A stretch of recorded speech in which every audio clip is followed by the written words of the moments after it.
Al, my notes for this. You want to guess how many pages? 12. More than that, but not by that much. 18.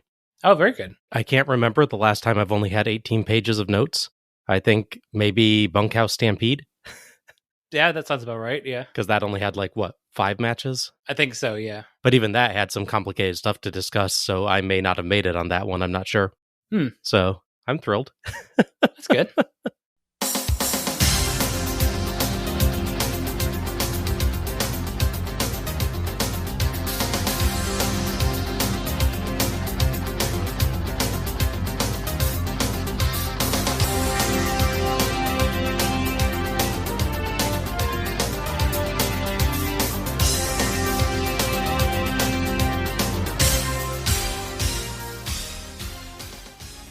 Hello everyone, and welcome to Let's Go to the Ring, where we take a look at the good old days, and not so good old days, of World Championship Wrestling series by series.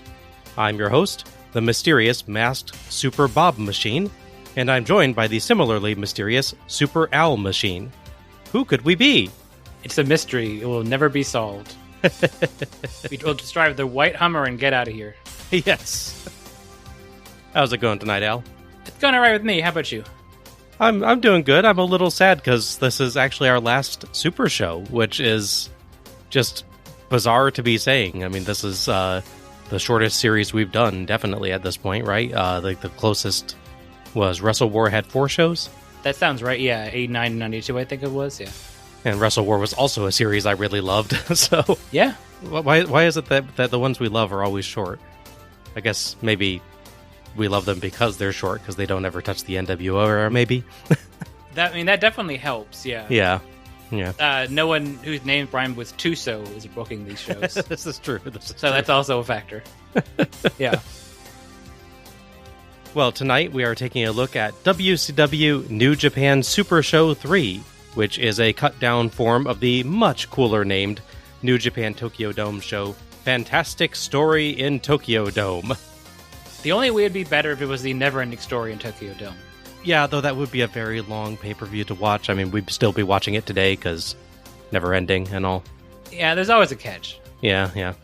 A really, an interesting, marathon wrestling show that just keeps going on and through the eras, and people just come on in and leave when they want to. So that's an interesting idea. Yeah. You can have father-son acts in there, because they would just have a kid during the show at some point.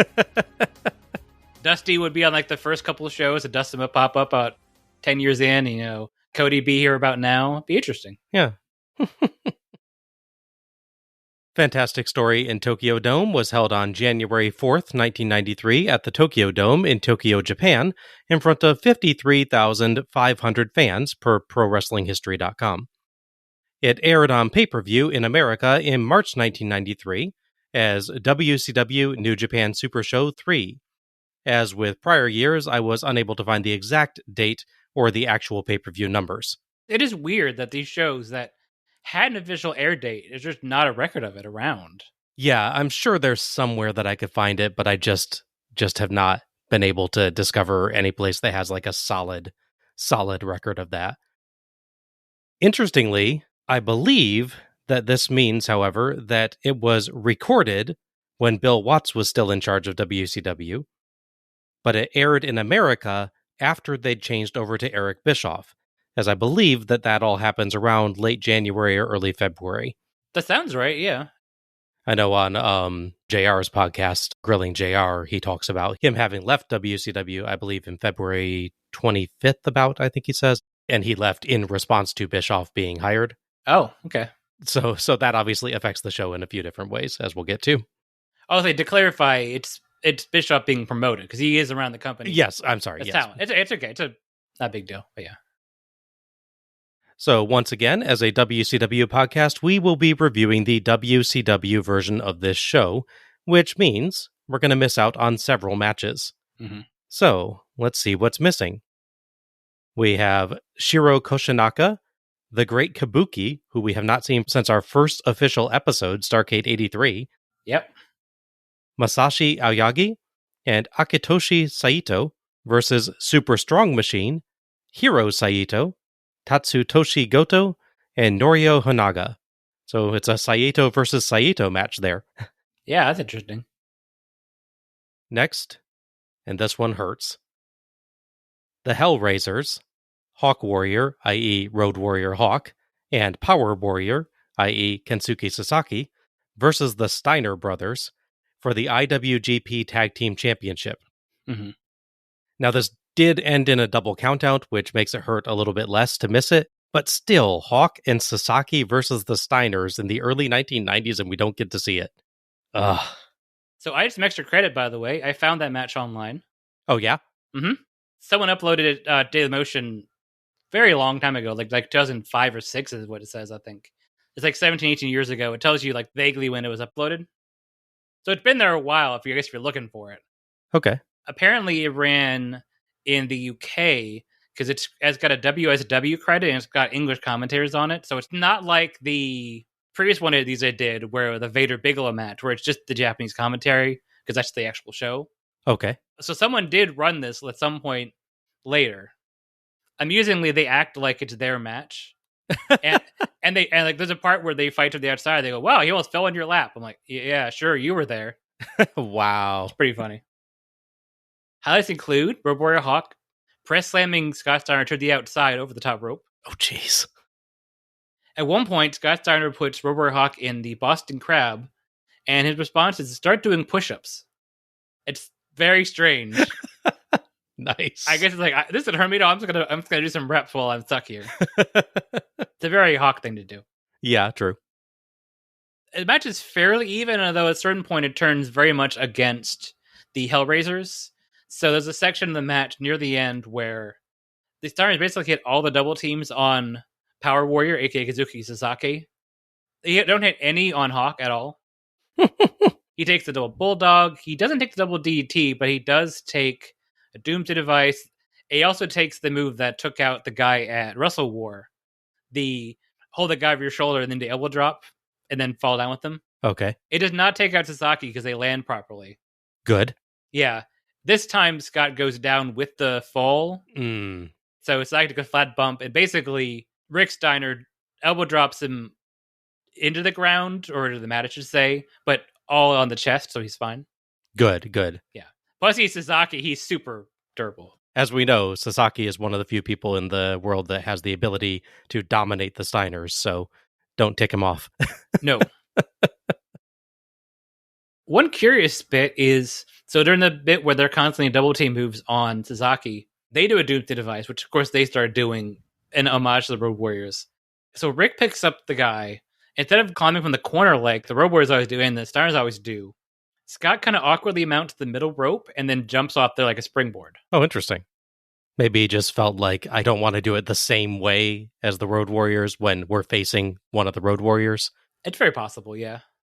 It might have been a positioning thing, maybe, because obviously Rick does the part where he picks the guy up on his shoulders. Yeah. Maybe he had him facing that way and he's like, well, rather than having Rick sort of awkwardly turn around with a 270 whatever pound man on his shoulders, I'll do it from here. It's fine. Fair enough. Yeah. It does look cool, but I was like, wait, what's he doing? Oh, he's doing that. Okay.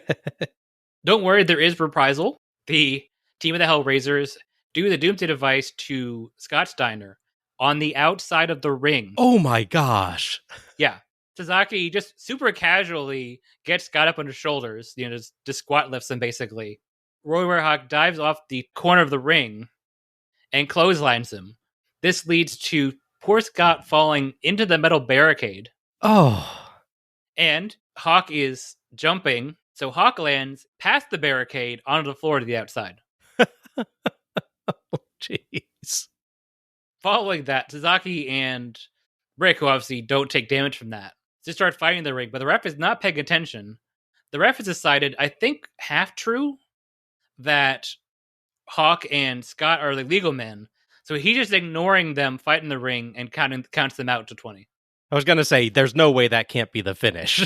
Yeah.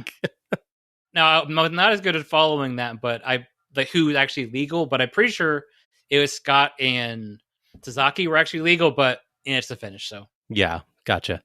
Yeah, it is available online. I will send you a link to it. I Great. may post it to our page as well. It's a shame the double count out, but it's a real fun match to watch. And having seen it, I'm like, man, I really wish they put this in the show. Mm-hmm. Should we explain why this is not in the show? Well, yeah. So it's interesting because actually, at the time that the show was recorded, even the Steiners were not working for WCW anymore. Oh, really? Yeah. At first, I thought, oh, they put him on the show and then they left and they got ticked off about it, and that's why it's off. But actually, at the time that it was recorded, the Steiners were already gone from WCW. Huh. They had debuted in the WWF in December of 1992. Oh, interesting. Yeah, it really threw me. Yeah, the way the story is normally told is that the match was pulled because between the time of the match occurring and the match airing, they told WCW that they weren't planning to re-sign. Because, yeah, most people remember this, when they think of the Steiners in WWF, the first memory is WrestleMania. Yeah, but they actually show up, I think, at Royal Rumble 1993 even. Oh. If I'm recalling my research correctly. But yeah, they apparently had left even before that show. So all I can assume is maybe there was a contractual obligation. We've already signed you up for this, so you still have to do it. Oh, yeah, you're right. On the wiki page, it says Steiners fought the Beverly Brothers. Uh-huh. Okay. Yeah, so it's really, really interesting. I really did not expect to see that because you and I had both thought, and it made perfect sense, that, they recorded the show, were originally intending to use it. They took it off after that point. But yeah, I mean, and maybe it was something like that where they were still intending to use it even though they were gone. But then, they got really big in the WWF, or the WWF said, hey, you can't do that. I don't know the details behind that. But yeah, it was a really interesting thing to find that out. So what baffles me about that, with that new information, is how, well, as we'll discuss, how the commentary later in the show was handled then. Yeah, that's where I think maybe there was still something surprising about them not being able to use the match. It feels that way, yeah. So we'll discuss that a little more when we get to it, but it was interesting to find that out. Gotcha. The Steiner brothers, because they're working with WWF and also with New Japan, they will actually be at the very next Super Show, the 1994, the January show they do. It's just not a WCW New Japan show anymore. Right, now it's the standard January 4th Tokyo Dome shows that they're doing that eventually become Wrestle Kingdom. Mm-hmm. Exactly. The third match that we were missing is, and this one again hurts, Tatsumi Fujinami versus Takashi Ishikawa. And I really would have loved to have another Fujinami match on this series because that guy's just good. Yeah, absolutely. And then I found as well about that 94 Super Show, which we're not covering. Mm-hmm. Fujinami is wrestling on that show against Hulk Hogan. Oh my gosh. Now, here's the thing about that. This is Hogan having left WWF. But before yeah, exactly. So it's the between period. That's interesting. Yeah, there's a period where him and other people, it is sort of a circle. They leave WWF, but they work New Japan and some other shows between officially coming back to wrestling with WCW. And then the fourth one that we're missing is Genichiro Tenryu versus Riki Choshu. And I've heard of Tenryu, and it would have been really cool to see him. And of course, we both really liked Choshu last year, so yeah, that's another one that, honestly, like all four of these matches, I'm kind of upset at not having on the show. Mm-hmm. Though I'll admit, I'm a little glad to not have to recap the 8-man tag. Yeah. Speaking of WWF, Tenryu, whose match was getting cut from this show, he would wrestle in the 1994 Royal Rumble match as part of the New Japan WWF cross motion that would occur. Kicked WCW away and started partnering with the WWF, huh? And one last note about the matches we're not getting is that a bunch of the matches we're not getting, save for one that is on the show, were part of a theme where it was New Japan versus WAR, War. Right. Another Japanese promotion. Just an amazing name. Yeah. Is that like Wrestle and Romance or something that it stands for? At this point, yes. It changed a couple. Yeah, it changed a couple of times, but yes, it was that point. Oh my gosh, I love you, Japan. Yeah, so it seems like WCW higher ups had no interest in telling that story because mm-hmm. they have no, as I say, they have no stake in that game. That's why they cut Tenryu's match, presumably because that's all about that story. Right. He's the big star of War. That's why he's fighting Chosu, one of the big stars in Japan. Gotcha. Yeah, that's a running theme throughout the show, and they cut all context of it, which makes one match we cover later a little weird. Yes. So, will what is left over give us a good show anyway? To find out, let's go to the ring. We get the traditional opening music with a very abbreviated opening bit that just shows Turner Home Video and WCW Japan Supershow logos. We don't even get the traditional opening set of pictures of the performers this year. No. Just throws straight to a brief shot of the arena, then to Eric Bischoff, who it seems pretty clear is being recorded in post, but is trying very hard to act like he's there in the arena, with crowd noise apparently piped in, Yeah. and what looks like a static and very dark shot of the arena interior behind him. Mm-hmm. Yeah. Bischoff claims that 67,000 people are attending. About 14,000 more people than our records say. Correct, yes. He builds up the night's matches quickly and calls the first match a dream match that the Japanese fans have been waiting for 3 years, and then throws to Tony Schiavone and Jim Ross, our commentary team for the evening. So away we go then. Our first match is Jushin Thunder Liger versus Ultimo Dragon for Dragon's IWGP Junior Heavyweight Championship. As for the referee, if you think I ever got to hear the referee's name, you don't know this series.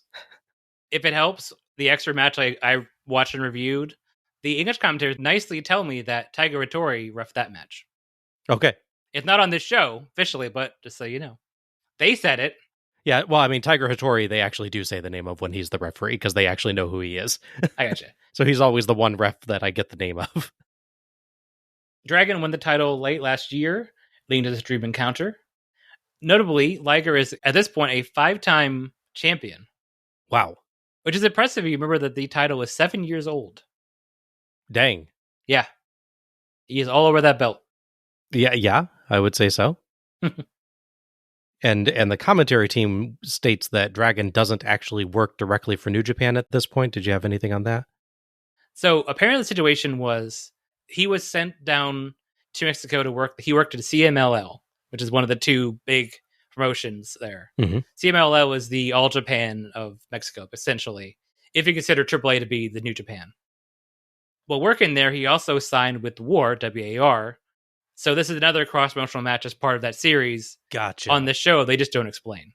So we got close to explaining it then, with JR at least mentioning that he works for a different company. Yeah. I wonder if he just didn't know, like, they didn't brief him on this because they're not going to cover the story. Because again, they have no personal investment in why these two wrestling companies are fighting with each other on the show.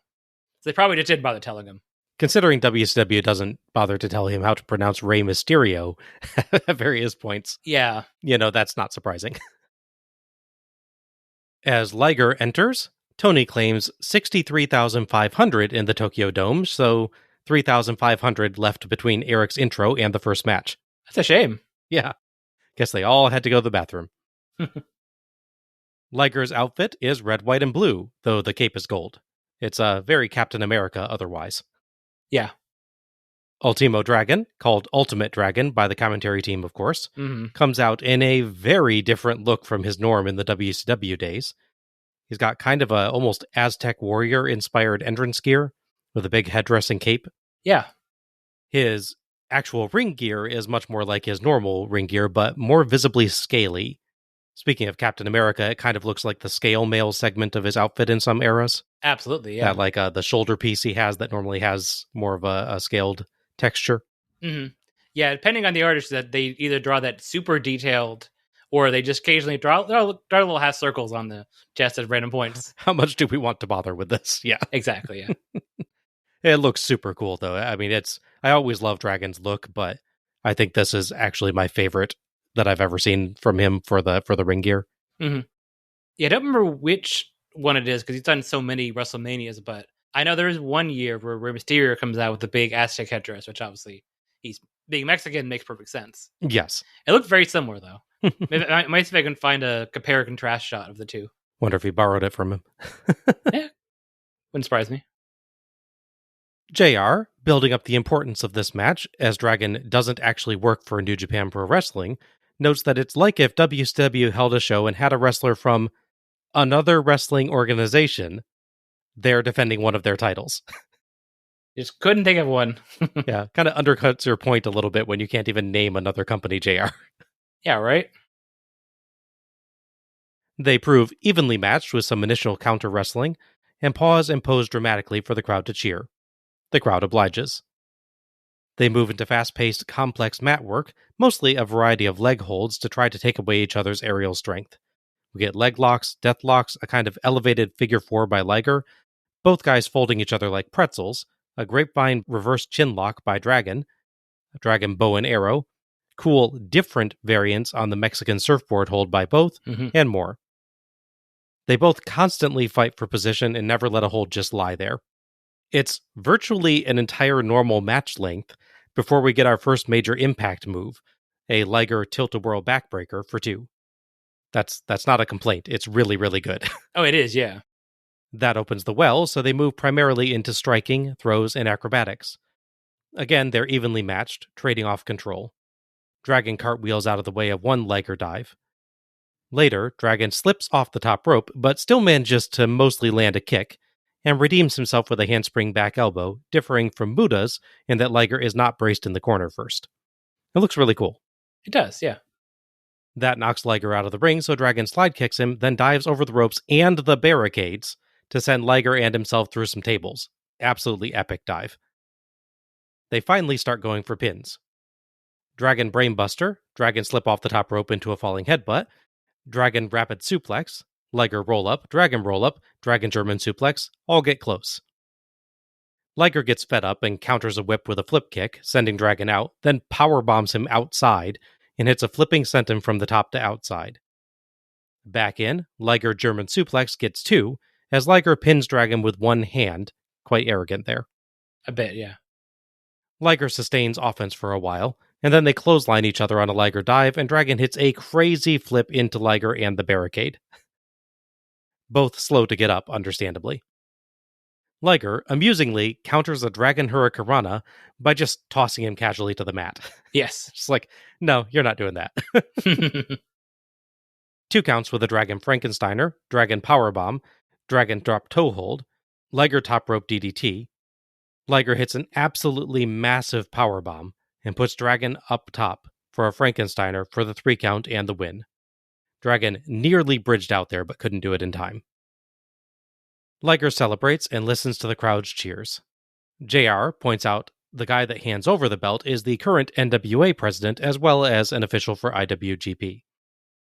Liger, of course, gets an enormous trophy with streamers on it, which he immediately hands off to somebody outside the ring because it's massive and heavy. You have the right idea, Liger. Absolutely. Dragon comes over, and they shake hands and raise each other's hands for some well-deserved cheers, as we cut to replays of the crazy dives and holds. Thoughts on this one?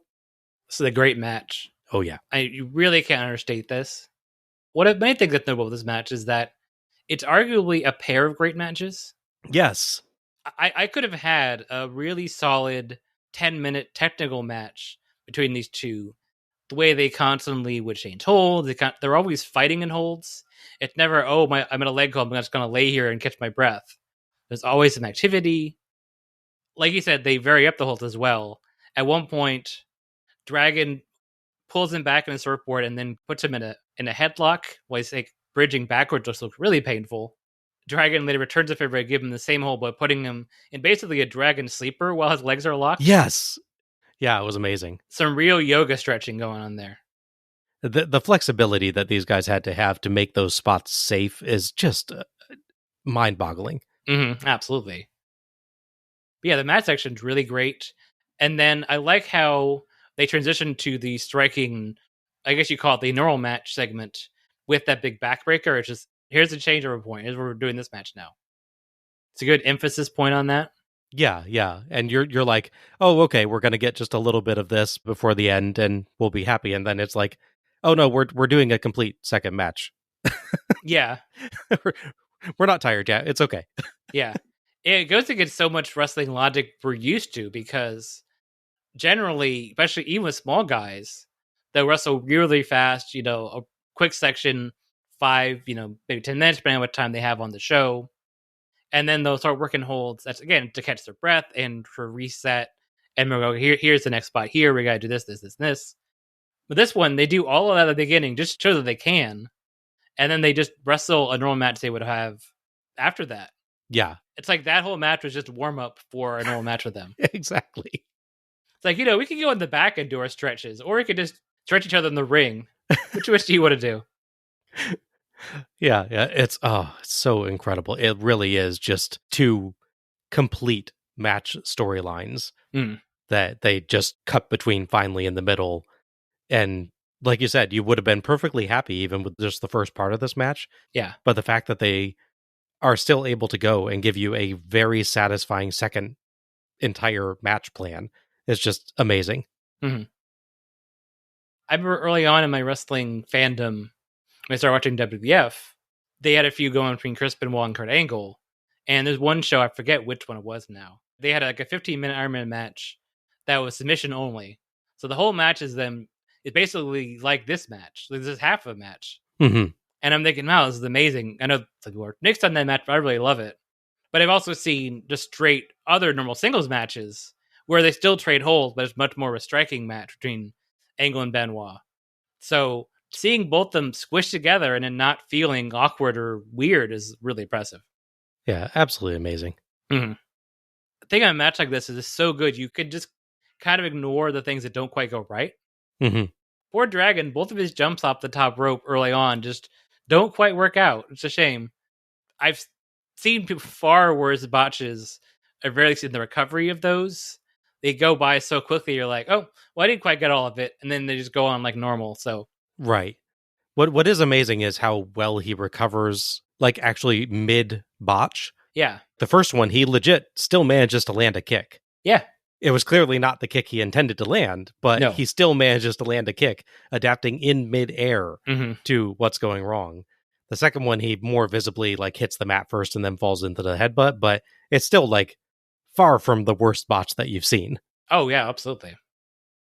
But yeah, this is really good. You get all the stuff you expect from them. Some great power bombs by Liger, the striking by Dragon. He does the self moonsault, which is always nice. Mm-hmm. I do love the repeated thing about how when he goes to the top rope, but the times he actually hits the move, he's constantly cut off by Liger. Liger's like, I'm not letting you do a top rope opener. Yes. In a weird way, he's helping him because the other times, unfortunately things don't quite go right. So Liger, just let him do it. He'll slip again. Exactly. But yeah, can't say enough good thing about this match. It's really good. Yeah, absolutely bonkers, incredible opener between two of the best. My summary did not do it justice, and I will admit that openly. WCW described this as a dream match leading in, and it absolutely lived up to it. Despite the minor botches we mentioned by Dragon that he somehow saved each time, the majority of the match consists of crisp, pristine moves performed with a blistering pace that nevertheless respects each move and lets each one have its impact before moving on. And as you mentioned, Al, even more incredible, we darn near get 2 entire matches of content. Mm-hmm. Yeah. It's just amazing how they managed to put on 2 basically completely different match plans and make both of them entirely satisfying and full match length on their own. Just great. The only notable mark I would put against this is maybe questioning the choice of the final move, which, while impressive, doesn't feel quite as impactful as some of what led up to it. But still, this was amazing, brilliant, and so much fun. Mm-hmm. Yeah, my only critique, and this is not of the match itself, it's that throughout WCW history, we get so many matches, thankfully, with Liger, and we get Dragon matches. Like we've gotten Liger against Ray, and we've gotten Ray against Dragon. I don't know if we get any Dragon Liger matches at WCW. Yeah, I don't recall us at least having covered one yet. Yeah, hopefully I'm wrong, and there's a really good one I just don't remember or haven't seen yet. That said, if this is the only match we get between them covering the show, it's a great one to cover. Oh my gosh, yeah. This makes me want to see like a billion more matches between them because it's so good. Absolutely. Liger would go on to hold the belt for 628 days. The reign would only end when he injured his foot. Not clear if it was during a match or during training, which would lead to him relinquishing the title. So sadly, no one gets the rub of beating Liger off this massive run, but 628 days of matches like this, or any quality like this, are worth it. Man. So our second match is Ron Simmons versus... So JR says this guy's name is Tony Holm. So it's spelled Halme. And the question that we have and have not found the answer to is, do you pronounce the E independently, like Holme, or do you pronounce it as more like home, like JR? So JR goes with Holm. The Japanese ring announcer pronounces it Holme or Holme. Yeah. Neither is Finnish to actually know. Yeah.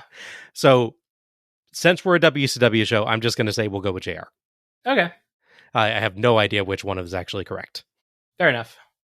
So our second match is Ron Simmons versus Tony Holm. The referee, no idea. Notably, Ron Simmons was the world champion until just a few days before this show. Yeah, they mentioned that.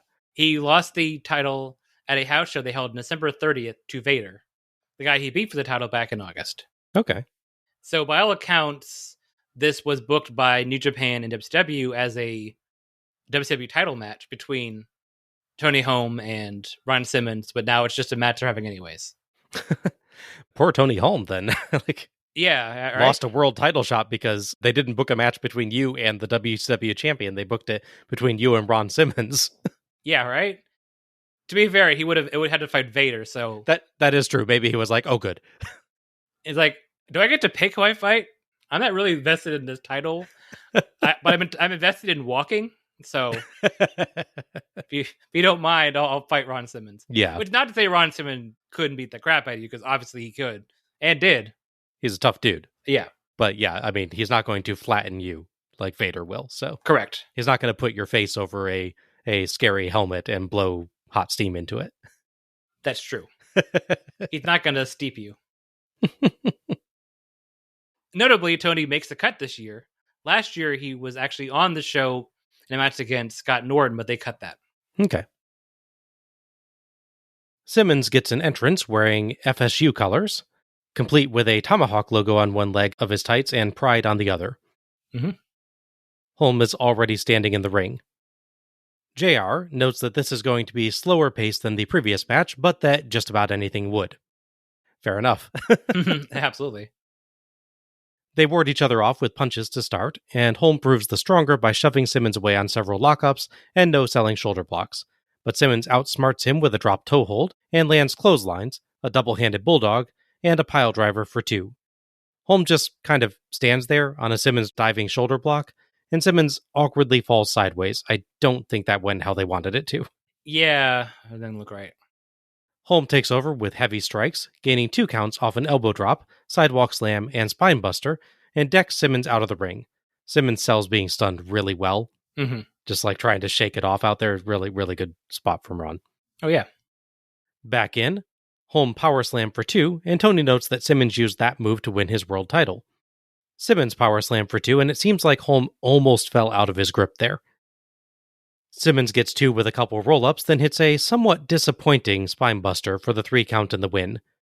I don't know if Holm was just heavier than the normal guys that he does that to, or if Holm wasn't doing what he was supposed to, but it just did not have the snap I'm used to. Yeah, it looked, again, not to point fingers, it looked kind of like he sandbagged him a bit. Yeah. It could have been intentional, or it could have been he was not ready for it, so he didn't, jump with it. It's kind of a timing off thing, yeah. Yeah. A second too late could make that move not look right. Simmons rolls right out of the ring and gets his hand raised, and we cut right to the next match. Sure, former world champion, no big deal, right? Yeah. Thoughts on this one? It's all right. Obviously, it's hard to follow the match that we just covered. So one thing we didn't really mention is the order we're watching the show is a bit mixed up. True, yes. That said, this literally did follow Dragon and Liger, so gotcha. It works in both cases. Nothing really goes wrong here. It's fine. It's a pretty basic power match. Ron looks really good. I like that he does the drop toe hold as a counter, so they break up the I'm real big with the shoulder blocking, you won't sell it bit. Yes, that was really good. So there's touches of a good match here. Holm, at this point, he's not doing a whole lot. And from what I've seen his later work, it does kind of seem like how he wrestles in general. Mm-hmm. It's a lot of punches, some real basic knock you around bits, shoulder blocks and clotheslines. He's not going to suddenly burst out a German suplex, combo like Chris Benoit or anything. Or a moonsault, heaven forbid. So I think it's just how he wrestles. Mm-hmm. But in this kind of match, it just doesn't really stand out super well because Ron's wrestling similarly, but with little flourishes like the drop kick Right. and counters there. In fact, they both do power slams. I think Ron generally looks better. I believe they both kind of do a spine buster. And again, Ron, even though the timing's a little off, still looks better. I remember us both saying, okay, Ron, show him how to do a spine buster. And then unfortunately the Simmons one just doesn't have the right snap on it. But Ron's spine buster, I think it still looked better than Holmes did. Yeah. It did, yeah. Yeah. I do wonder if in a parallel world where they hadn't decided to switch the title to Vader before this, like this is legit booked as a WCW title match, like we got with Luger on the previous show, would be judging this more harshly because I would think the stakes would be higher. Yeah. Like it'd be more critiquing of it if it's a title match versus former champion, this guy just wrestling because they're wrestling. That is an interesting question. Are your expectations affected by it being a title match? Yeah. More than just the performers in it. I don't know. That's an interesting question. For me, I think it is to some degree, yeah. Mm-hmm. Because once something's a world title match, you add more gravitas to the match and thus add more expectations, at least for me. One wonders, of course, then does that affect their performances as well, where they're like, okay, this is important, let's really pour it on. Mm-hmm. You'd hope that they would. So that would be interesting. Obviously, we can't know, but yeah, what changes if this remains a world title match? Yeah. Thing I should note as well, the real guy, Tony Holm, he had a tattoo that's, let's say, very bad. Yes. That he had a long time to get rid of or change or tweak or cover up. That, as far as I know, he never did. Yes. So when he wrestled in WWF, which I'll talk about, they would make him put tape over it. Because he would wrestle in the sort of longer shorts and not full pants. Right. And big boots here. So I don't think that's really why Ron rolls out suddenly at the end. I don't know if he even knew about it.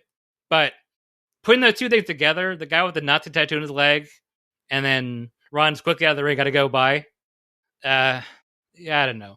You could infer some things. It can't be the most comfortable thing for Ron Simmons to be facing a guy who has, I believe it's a tattoo of the SS. Yes, it is. The Nazi secret police. Mm-hmm. Yeah, so it's another in the long, unfortunate series of times that we've had to occasionally say our comments regard this person's performance on the show, not his quality as a human being. Yes. Yeah, from my part, this started off quite strong as a good, solid big man match. Holm had some very good body blows, I will say that for him for sure. Mm-hmm. And Simmons did a really good job of fighting back and using clever tricks and leverage to deal with, somewhat unusually for him, being the smaller man in the match. Unfortunately, in the late match, the two just did not seem to gel anymore, with several moves just lacking the impact and smoothness that they needed, including the match finish. Unlike Dragon's minor flubs in the first match, they just couldn't really fully save the move or move on effectively in this one. Mm-hmm. There's kind of an awkward moment after each one. Yeah. If they could have kept the solid impacts going for the whole match, this would be a really good big man match, but as it is, I would call it acceptable, but nothing special. Still, it was really fun to see Ron Simmons again. We haven't in a while. Yeah. I will say, it's funny, I think I mentioned while we were watching this, based on his just general look and body type, I was getting real young Brock Lesnar vibes from Tony there. It's the crew cut, it's the blonde hair and the build. Can definitely see that. The other person that it had me thinking of was Dolph Lundgren in Rocky IV. Yes, which I think later they definitely were actually actively going for, but I think New Japan they weren't. Due to alleged issues backstage with Scott Norton, they basically had a fight. Depending who you ask, at the time, either he legit knocked out Scott Norton or he sucker punched him. It doesn't really matter at this point, obviously. It led to New Japan making a choice. Which one do we want to support? Which one do we want to keep? They want Scott Norton, the future IWGP champion. Good choice. Yeah, good choice, yes. So it would lead to Holm going to the WWF, where he would become the Finnish Ludwig Borga, who hated America because they, let me check my notes, polluted the earth? Oh, yeah. What a dick, I guess. It's a very, especially 90s Vince McMahon takeaway. It's very strange. This guy hates America because we pollute. We should boo him. I think we've said this on an earlier episode, but like Of all the countries to have a scary villain from. Yeah, I know, right? Finnish heel. Yeah. Granted, Lordy are Finnish, and they are very scary, but they are dressed like monsters. They have that edge. They're seem to be very nice people otherwise. His run in WWF would be fairly short, however. He would get injured while working a house show, and then he would decide not to resign, and they didn't really stop him. He would have a brief acting career. He would appear as heavies, much like Kim Duck on the previous show we talked about, though it's the 90s, not the 80s. He would appear in such films as Fist the North Star. Oh, okay. He is one of the henchmen alongside Vader. Okay, yeah. So again, if we had a Vader Tony Home match on this show, that's a direct bridge to the Fist of North Star film. That's fair. Also worth noting, he would parlay that small bit of fandom. He'd move back to Finland, and he'd become a politician. Yet another in a long chain of wrestling politicians. How many are so many wrestling politicians in this series? I know, yeah. We've 3 that I can think of off the top of my head with Inoki, Hase, and now this guy, but I feel like there was at least one more that we mentioned. Yeah. All we really needed to fill that out would be if they got Ventura Drew commentary. Right, yeah. Just really tie it all together. We cut right to our third match, which is Scott Flash Norton and the Natural Dustin Rhodes versus Masa Saito and Shinya Hashimoto. The referee, who knows? Like Tony Holmes, Scott Norton would also be cut, although he'd be cut twice, finally making the actual show this time, which is nice. Yes. So Norton would wrestle on the very first show in a match that was cut against the Equalizer, which... No regrets on that one. Yeah. And on the second show, as mentioned earlier, he wrestled Tony Home, which would also be cut. Mm-hmm. I kind of want to see that match to a certain extent, but I don't know if it would have the extra stuff that him and Simmons did, but I don't think it'd be bad. Yeah, I mean, Norton tends to have enough personality that he can kind of make something work, I think. And it definitely would be a big beef match. Yes. As they mentioned briefly in commentary, this match was supposed to feature Antonio Inoki. Yes. Teaming with Shinya Hashimoto, but he injured his foot, I believe is what they say. Yeah, he has. Actually, they say it's an infected foot. Oh. Which is, ugh. That's not good. So it's crazy to think that even in a tag match, we almost got Dustin Rhodes and Antonio Inoki. Yes. Masa Saito is by no means a bad replacement. The guy is very good and fun to watch. Absolutely. But it really would have been cool to see Inoki in a match against Dustin Rhodes, yeah. Mm-hmm. Yeah, because I believe around this time, they were building up Norton as another big sort of scary gaijin that would come in and dominate. Because they had Vader, but he wanted to work only in WCW. He didn't want to work both companies, so Norton is a very good replacement to fill in that spot. Mm-hmm. So it would fit a natural story that he'd be there alongside one of the young up-and-coming talents like Hashimoto against Norton, with poor Dustin is kind of stuck in the middle. I don't think he has a personal beef with either of them, nor does he really have personal stake in Scott Norton either. Yeah, it actually almost improves the storytelling of the match a little bit when Masa Saito is added, because Saito obviously has a long history with Dustin's father, and they had a match the previous year. Correct, yeah. So it almost actually gives you a more straightforward story. Yeah. Yeah, on that itself, it kind of weirdly works better, but historically speaking, yeah. Inoki, remember how you feel about him personally? He's such a huge star that his absence is notable. Yeah. Rhodes and Norton come out to a lyricless version of Rhodes' The Natural theme. Aw. Yeah, I listened to it a few times and was like, wait. Yeah, no, I can definitely sing his song to that. So this is that piece. JR runs through Norton's arm wrestling achievements, and both commentators reflect on the legacy of Dusty Rhodes. Dustin has his excellent shiny jacket. He only ever has one, but it's a great one. Yeah. Saito and Hashimoto come out to the show theme as JR Yes tells us that Saito is replacing Antonio Inoki as Inoki had an infected foot and had to withdraw. Hashimoto, of course, we saw, or will see if you want to think of it that way, on Collision in Korea, facing Scott Norton. Correct. So it's cool to see them here a couple years prior. Yeah, absolutely. Tony worries about Norton and Rhodes' teamwork as they've never teamed up, and he notes that Saito has great tag team experience. JR agrees and says that Hashimoto has also watched Saito wrestle for years, and Saito is kind of a mentor to younger Japanese athletes, so it'll be probably easy for them to gel. Mhm. Tony does note that Rhodes has won the tag titles with 2 different partners, though, so he's also accomplished as a tag wrestler. Norton and Hashimoto to start, and Norton challenges Hashimoto to kick him, then pretty much ignores his kicks, which are not soft. No. Hashimoto is a good kicker. Hmm. Norton ducks a spin wheel kick, which nicely sets up that would have been a problem, and beats Hashimoto down, but Hashimoto back body drops him and hits the spin wheel kick for 1. Norton proves the stronger on a chop fest, getting 2, and tags Rhodes, who lands strikes until Hashimoto tags Saito. They trade strikes, and Rhodes gets 2 with a nice suplex, then does his trademark crossbody to splat on the entrance ramp when Saito ducks. Gotta love you, Dustin. Oh, yeah. Saito beats up Dustin, but gets beaten up by Norton, though Saito's suplexes stun both guys in turn. Hashimoto in for 2 off a cool stalling suplex into an elbow drop, but Rhodes and Norton trade off wearing him down, earning 2 off Rhodes' axe handle, kick, and elbow drops, and nothing off Norton's big moves, as JR and Tony note that he avoids pinning and wonder if he's too different from Rhodes' philosophy to be a good partner for him. He just kind of seems to want to inflict more punishment all the time. Exactly, yeah. At one point, Norton calls for Dustin to hold up his knee, and Dustin puts his boot out for Norton to run Hashimoto into it. Dustin may need anatomy lessons. Yeah. Norton finally goes for pins off a power slam and a power bomb, but Saito breaks them up. Hashimoto catches Norton with a spike DDT and tags Saito, who has fun with Saito suplexes for 1, but Norton catches him with a power slam and tags Rhodes, who gets 2 with a flying lariat and virtually no-sells a Saito suplex to dropkick Hashimoto. That was surprising. Yeah.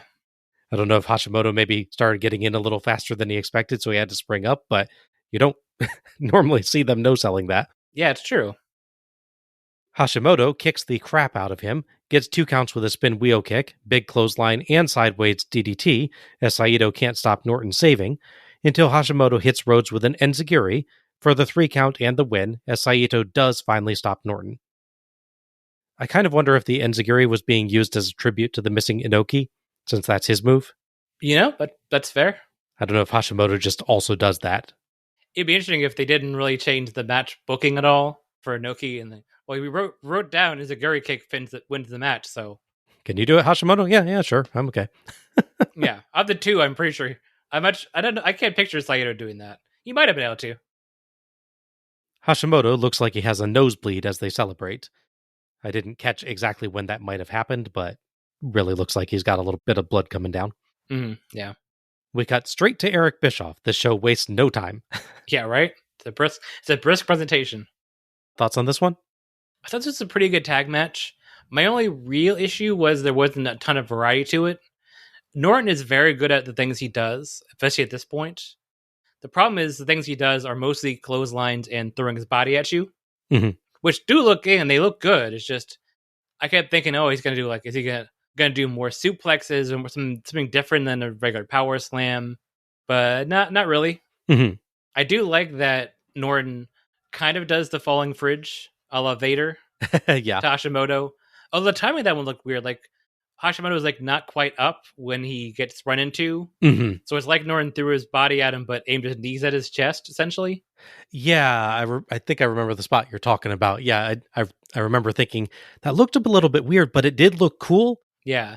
It feels like they're maybe not quite on timing, but it still looks like it works. Yeah. I imagine the timing-wise, it was, you get up now and I'll run into you, but he was half getting up and I'm already running. And I really can't stop. I'm a freight train. Not a nice train. That's the other guy, but... That's true. He's a fire train, I guess? Yeah. I would say coal train, but I don't think that really works. Yeah, this is a very meaty match. Yes, it is. Because, Norton has this big old muscle belly, is the best way to describe it. And he's no-selling the kicks to the chest and chops to the chest. It's very believable. Oh, yeah. He is one of the only guys in wrestling that I think you don't question at all when someone kicks him as hard as Hashimoto does and he just shrugs it off. Yeah. The dude looks like you took a barrel and wrapped skin around it. That's fair, yes. I definitely like the overall story here. They throughout the match especially, they tell the story that Norton is very confident and he had to move and not go for a pin or go for a pin way late. And then things nicely escalate at the end when both teams realize, oh, we're hitting the harder moves now.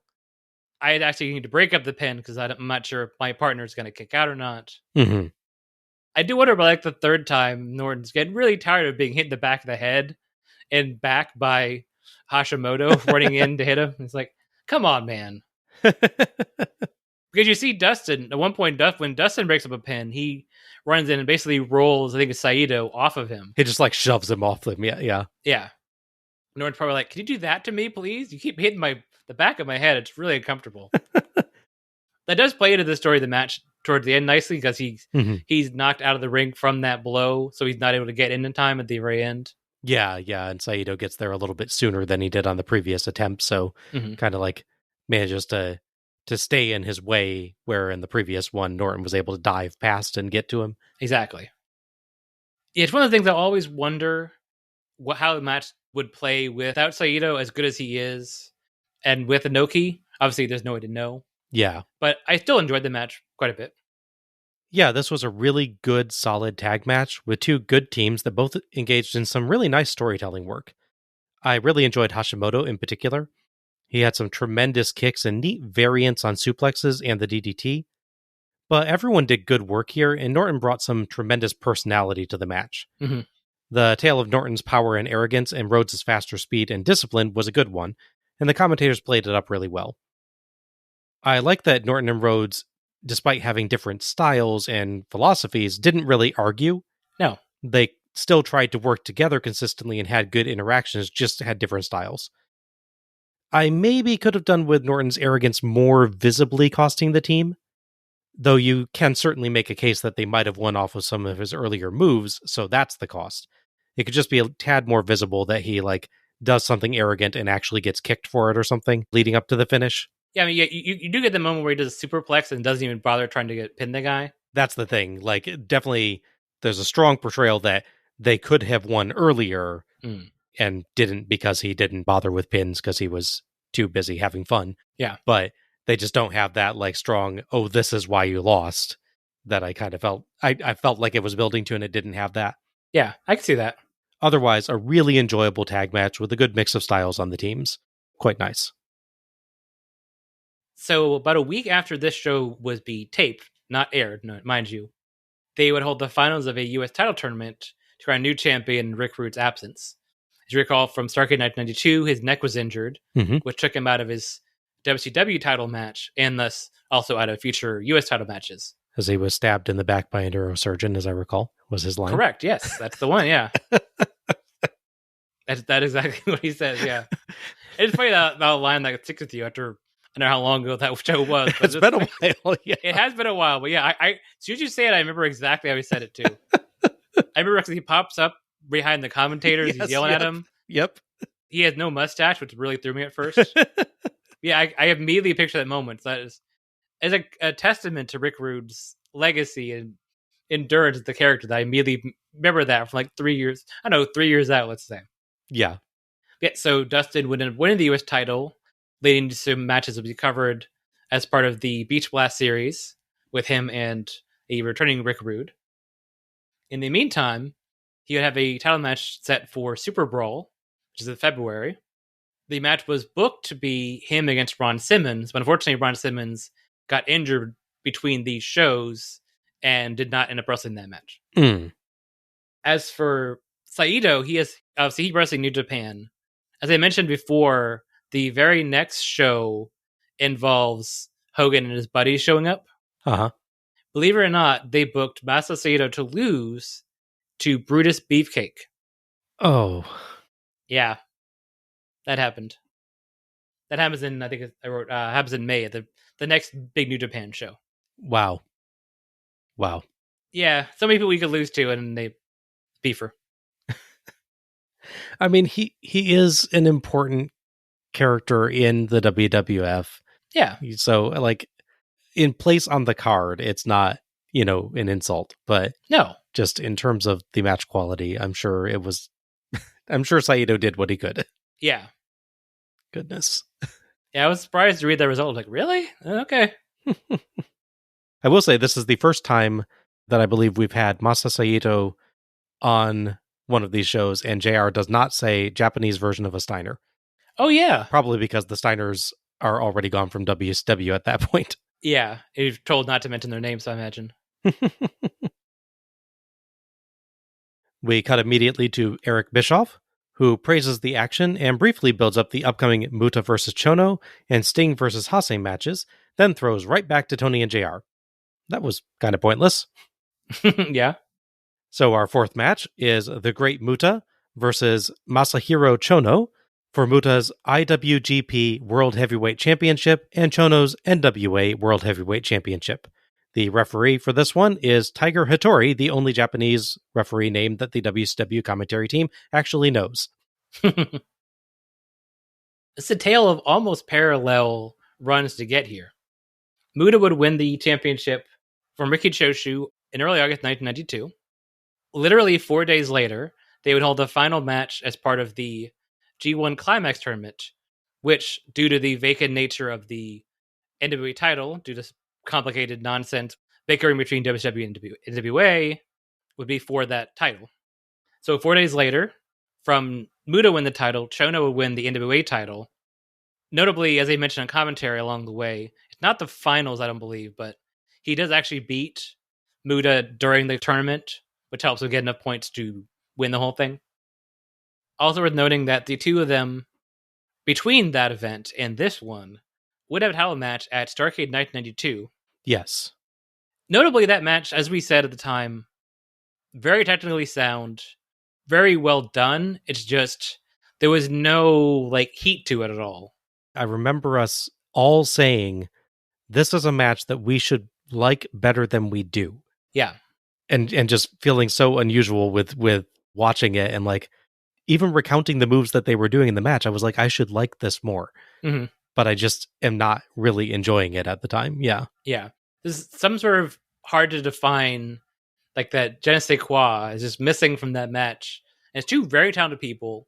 I don't recall there being any botches or timing issues or anything. It's just, it performed adequately, it's insulting, but it performed adequately, it performed well.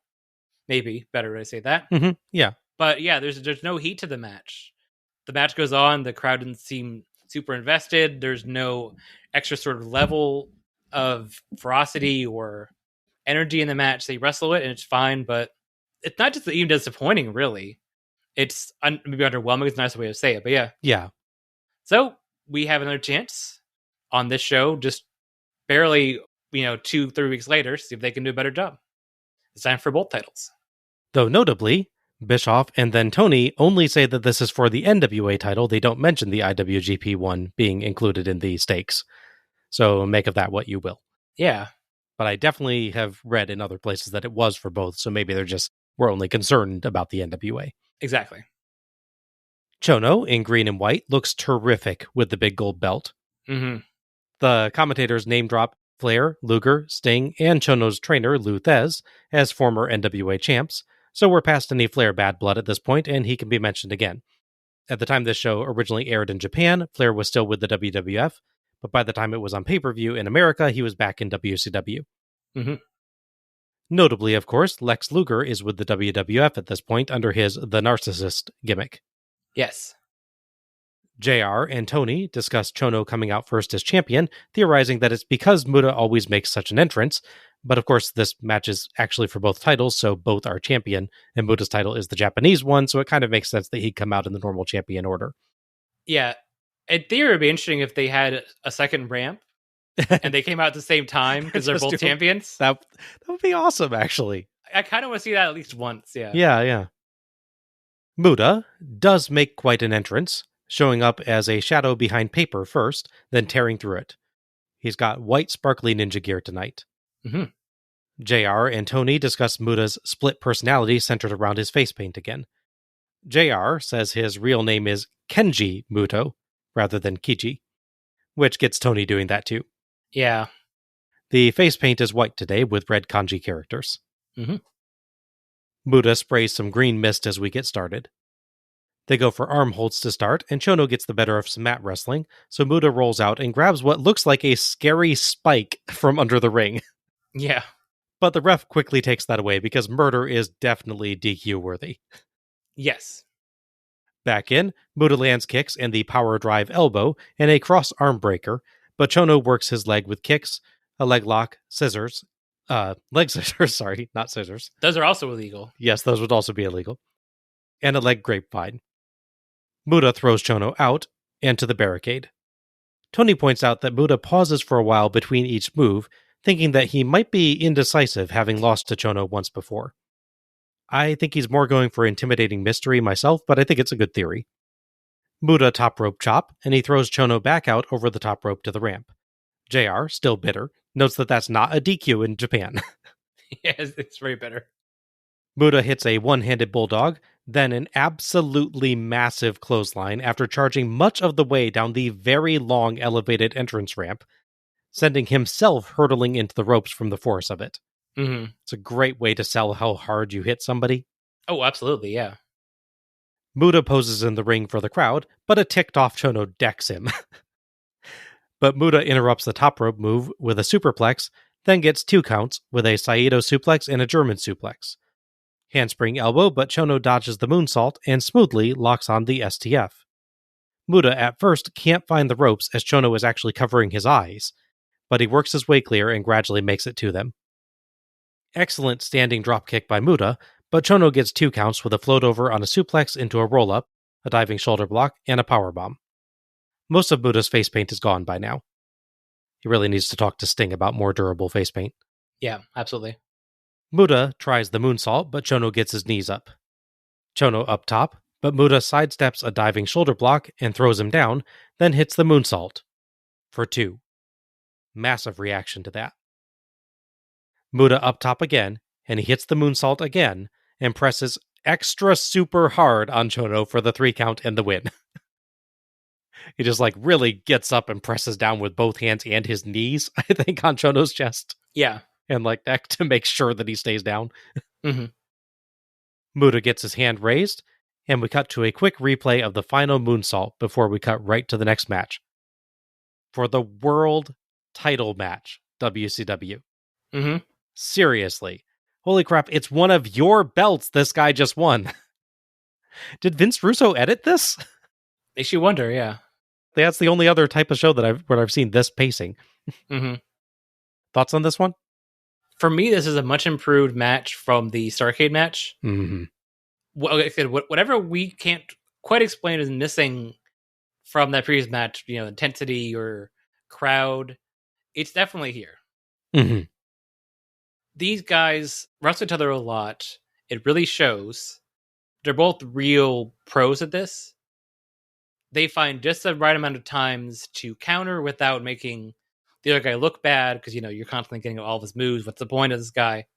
They make every move look impactful. Muta really sells desperation going to the rope to get out of that hold because the STF is so strong. And as a note, a commentary that plays off a previous match, because when he lost to Chono in the G1 Climax tournament, he could not get to the ropes and tapped out. Mm-hmm. There's even, I forgot to mention this, but there's even a point earlier in the match that's really nice where Chono starts doing the, I think he ends up going for the leg grapevine or the deathlock type of move, something like that. But because that has the same starting point as the STF, where he wraps the legs together like for the STF, Muta gets really agitated. Oh, yeah. And starting to fight that hold a lot. It actually almost looks relieved when Chono does something different. Yeah. Just a subtle bit of storytelling there from Muta. Very nice. Yeah, lots of nice little things throughout the match. The way that he fights from the outside and tries to run, just slowly walk up, halfway, almost to the back, and then to do a full charge and clothesline. So awesome. The run goes just long enough to make you think, is he going to hit him? Is he going to get backdropped? Is he going to get struck? Just the time to think about what's going to happen, and then the strike hits, and the way he sells, going past him with the impact is really good. It's the best thing since that dramatic charge by Sting down a similarly elevated entrance ramp to save Davey Boy. Oh, yeah, of course. That's a good competition there. So which one is better, yeah. Mm-hmm. aside from how well they work, again, the crowd really seems invested in this match. They pop for all the big moves, all the struggling. It really sells how important this match is. People talk about this from when shows literally could not have crowds for almost a full year. You really, really do realize how much crowds affect a match. Yes. It's like watching live comedy versus tape comedy. You know, you hear your canned studio laughter or canned applause versus real one. It really does have an effect on you. Well, and just also energizing the performers as well, because Exactly. there's definitely, like, I think was our most recent series where we had the match where I was just complaining constantly about the crowd, Mm. the Jersey Triad one. Oh, yeah. And that one, it was interesting because I felt like they still managed to have energy, but the crowd was against it. So I was still able to enjoy the match. Where with the Starrcade 92 one, it felt like maybe Chono and Buddha were also a little deadened, Mm. in part because they weren't getting any kind of reaction from the crowd. Yeah. So it affected the match performance and also therefore affected our enjoyment. But yeah, like as you said, just having crowd noise in there can help. Honestly, we've had some cases where a not very good match was getting a good reaction and therefore we were able to enjoy it a little more as well. But a good match can be deadened by a dead crowd as well. Yeah, I've talked about matches before that I didn't really particularly love, but then I go, but the crowd seemed really invested, so I can't really attack it too much because obviously it worked for somebody. Yeah. And just like you're inclined to look at things a little bit better just because they are getting these cheers. Mm-hmm. You can kind of let go a little bit more then. Yeah. So it's interesting effects that can have. The finish is interesting because they build up. Muta misses the moonsault 2 different times throughout the match. Once with an actual counter, and one just rolling out the way. So then when he hits it and doesn't win, there's a great story of going, what do I do now? I've hit my biggest, my best shot. Obviously, the answer is just do it again, and this time plant your entire body on top of him. Which it looked really cool. I'm glad it worked. Yeah, I think that was a great spot for the finish. It did not devalue the moonsault. What it was reminding me of was Fujinami and Choshu from last year. Oh, sure, yeah. Choshu's lariat does not take Fujinami down on the first time, so he just does it twice more. And it doesn't feel like, oh, the lariat is weak. No. It feels like Fujinami is strong. Oh, exactly, yeah. And that's the same thing here. It doesn't feel like the moonsault is a weak move. It feels like Chono is just, he's that tough of an opponent to beat. And Buddha just needs to try even harder and put a little extra oomph into the moonsault and a little extra oomph into his pin. Mm-hmm. Or a lot more extra oomph into his pin, honestly. Yeah. To keep this guy down. The one I also remind me of is the big street fight from the Royal Rumble 2000 between Mick Foley and Triple H. Mm-hmm. Triple H hits the pedigree on Foley. He kicks out of the pedigree, which one of the few times that hadn't been a regular thing at this point.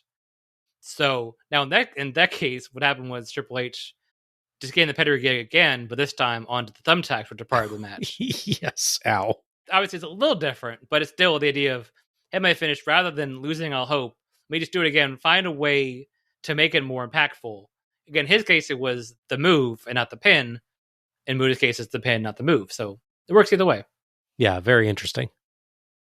I am so glad that this was excellent.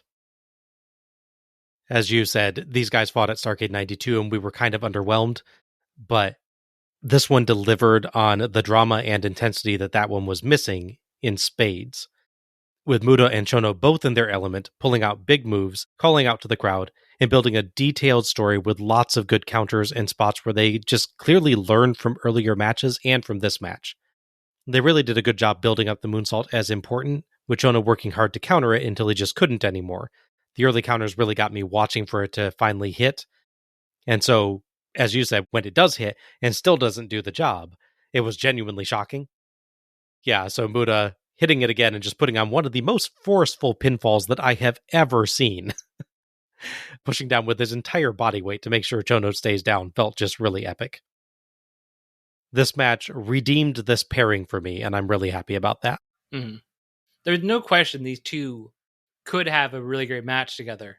So when we didn't get one the first time, it's disappointing. Mm-hmm. So yeah, again, having this one where everything worked, the stars aligned, whatever they needed to do differently, they did.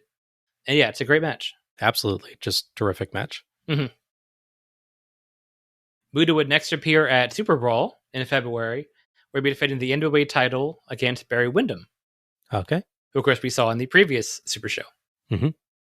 Speaking of the next New Japan show, I've mentioned a couple of times, that show is very notable, but for both good and bad reasons. So then IWGP champion Muta would face then WWF champion Hulk Hogan in a non-title encounter on that show. Mm-hmm. Again, as part of their work relationship. So it's the dream match for these two. Unfortunately, it's notable for a pre-match build-up promo where Hogan is talking to the press. Oh, this belt is a toy? Yes. He refers to the WWF Championship as a toy, and like holds it up and just drops it dismissively at the table and says, the IWGP title, that's the real belt I need, the real belt I want. Yeah, that's so weird. It's amazing that Vince McMahon let that happen. Yeah. I wonder if they had I know they had a conversation after that. I'm wondering what it was like. Yeah. I can't imagine it's like, oh yeah, totally. Say my world title is a toy. You don't care about it. Yeah. Especially a title he's held multiple times. It's not like he just won and didn't care about it. He seemed to care about it before. Yeah. I mean, he seems happy when he gets it that time. So it definitely was an interesting moment. And I really wonder about what was happening backstage at that point. Yeah. As for the IWGP title itself, I maybe start earlier but get a chance to shine. In September, Muta would lose that title to Shinya Hashimoto. Cool. Beginning his first of 3 reigns with the belt. Very neat. Mm-hmm. Hashimoto's good. So it was good to hear that. And obviously we saw part of one of his reigns with the belt at Collision Korea. Yes, we did. We cut to our 5th match, which is a 6-man tag. El Samurai and I'm not sure how to pronounce this. It's either JJ Jax or JJ Jax, which is Takayuki Iizuka and Akira Nagami in New Gimmicks, versus Nobukazu Hirai, Masao Orihara, and Koki Kitahara in a 6-man tag match. The referee for this one is unknown. As talked about, a recurring theme of the show is the cross-promotional battle between War and New Japan. So let's talk about that, since this is the only match that they actually really promote that way. War is a rival promotion set up in 1992. That company would actually host a co-production with the WWF. I'm talking about them a lot on the WCW podcast, by the way. Yes, it's a surprising amount this time, yeah. The big match on that show would be then WWF champion Ric Flair against the founder, Genichiro Tenryu, who was cut from the show, unfortunately. That sounds really good. By the way, between this and a number of shows, including Collision Korea, Flair really is your go-to cross-promotional match guy. Absolutely, yeah. And it makes sense why. Oh, yeah, totally. I mean, you have Tenryu, we have Fujinami on the very first Super Show. You have Collision Korea. It's an obvious choice, but it's interesting how many times it happens. And again, in different promotions. Yeah, true. You know, some are WCW, some are WWF. But yeah, so the rival team here is representing War. Not that the commentary really mentions that all that much or cares about it. No, but at least they have their War shirts on, so that helps you figure out, something's going on here. Yes. Eric Bischoff takes over on commentary, claiming that JR and Tony needed a break and went to a sushi bar, noting that's going to be interesting as Tony prefers Italian food and JR Southern cooking. So, originally, I thought that was because they'd originally planned to air the Steiners match, but decided to replace it with this one when they left and needed urgent new commentary. But as we discussed at the beginning of the show, the Steiners actually left late in 1992, so I'm not sure anymore. In any case, another very interesting factor on this show is that JR resigned from WCW in late February 1993, February 25th, according to his show Grilling JR, following the removal of Bill Watts as the head of WCW and the promotion of Eric Bischoff to replace him, beating out both Ross and Tony Schiavone. Per Ross, he was also being taken off of TV and put into work selling WCW for syndication and working behind the scenes, as Bischoff did not want him on commentary. And JR didn't see it as likely that he was going to get back on the air, and he wanted to be on the air, so he left. In any case, JR went to the WWF and eventually became one of their longest-running and best-regarded commentators. There's other sources that will cover that whole situation in much more detail than us, I'm sure, that's not the main focus of us at this time, so I think we can leave that to other sources to discuss in more detail. But the main point is JR is not, of course, going to get sushi during this match so that Eric has to take over. I'd say what's most likely happened here is that WCW, not originally planning to use this match, didn't have Tony and JR record commentary for this match originally, whether they were going to use the Steiners before they got big in the WWF or for some other reason. Mm-hmm. When they eventually decided to use this match, they no longer had JR to fill in commentary with Tony anymore. So Eric has inserted himself instead with the weird excuse of them going to a sushi bar. I guess that's better than the whole Planet Nine of Outer Space thing where you replace Bela Lugosi with the dentist and just put his cape up. So yeah. Bischoff at least does not pretend to be JR. Yeah. They wouldn't have a commentary do that till a bit later. Jeez, yes, that's true. Yeah. Oh, God. We'll cover that abomination soon enough. I mean, we've covered Oklahoma at least once. I know, but we have to cover at least one more time. So yeah, unfortunately. What Bischoff has not done is gotten really good information on the people involved in this match. He knows the 6 names, but clearly doesn't, mostly at least, know who is who. Yeah. He only actually ever uses 2 of the guys' names in the match, El Samurai and Hirai, and I'm about 95% sure that he's mixed up Hirai and Orihara. And he doesn't ever refer to any of the other competitors by name. No. I had a hell of a time looking through any other New Japan matches with these guys, and war matches, I assume, with these guys from about the same time period, and comparing it to the very low-resolution copy that we found of this show. Yeah, that's a problem. To try to figure out who was who on my end, and so I apologize profusely if I end up mixing anything up. You'd think it would be easier with Iizuka and Nogami, given we've seen both before, but they both entirely changed their looks for this show, so I had to look for 1993 matches for them too. I'm, I don't know, about 70% sure that I've got everything right. Well, maybe you can match up. I'm pretty sure Nagami is the one in the pink/purple trunks. I'm pretty sure that Nogami is the blue and Iizuka is the pink. Very, very possible. But this is the thing. I have seen other write-ups on this show. I have seen it both ways. Interesting. People disagree on which one is which is interesting. But what I'm going off of is I found Iizuka on another show from about the same time period wearing the pink trunks and with this hair, that style. Oh, okay. So I'm almost, I don't know. I think I can only say 70% sure, but I'm going to call him Iizuka. If it's not Iizuka, if that's Nogami, I apologize. I've only ever seen Iizuka with shorter hair and Nogami with face paint on. So just know, everyone, that is where that's coming from. Okay, to the match. Just to dig the knife in a little more, the team of Hirai, Orihara, and Kitahara come out to a wordless version of the Steiners' Steinerized song. Oh, yeah. The music for both entrances is dubbed over the ring announcements, removing one of the tools that Bischoff and I could have used to figure out who was who in a spectacularly boneheaded move by WCW. I'm not sure why they had to do that. Orihara and Hirai do at least have their names on their jacket and shirt respectively, though. Okay. However, both are visible for about a single frame each.